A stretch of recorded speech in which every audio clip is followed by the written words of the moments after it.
Alors, pour un prêt immobilier, y a-t-il des clauses obligatoires? Ça va dépendre des banques et ça va dépendre du projet immobilier que vous avez. Si tu as un projet immobilier que sur du locatif, en règle générale, on va juste te demander le décès et la perte totale irréversible d'autonomie sur l'assurance.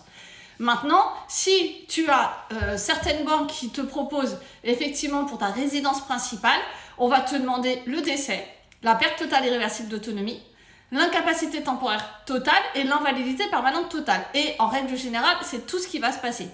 Pour d'autres, en revanche, je pense par exemple à la BRED ou la Banque Populaire, eux, ils vont te demander aussi l'invalidité permanente partielle en supplément et le dos et le psy sans condition d'hospitalisation.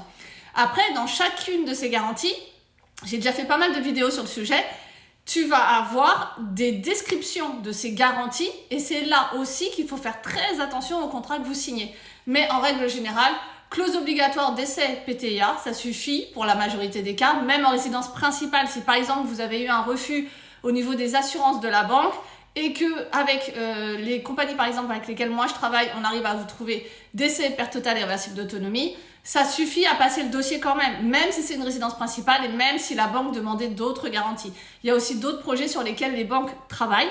Elles ont déjà fait le financement, peut-être ouvert les comptes si vous avez changé de banque entre-temps.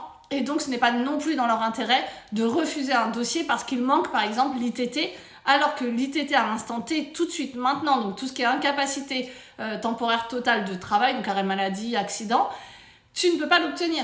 Donc, ça ne doit pas bloquer ton dossier. J'ai beaucoup de dossiers sur les années qui ont eu que le décès et la perte totale irréversible d'autonomie et le dossier est passé quand même en résidence principale. Donc vraiment, ça dépend du projet, ça dépend de toi, de la banque, de ce qu'elle demande et des garanties que tu peux apporter. Si tu es salarié, il y a plein de choses à faire. Enfin voilà, moi j'ai plein de petites bottes secrètes qui permettent de passer les dossiers. Voilà, très bonne journée!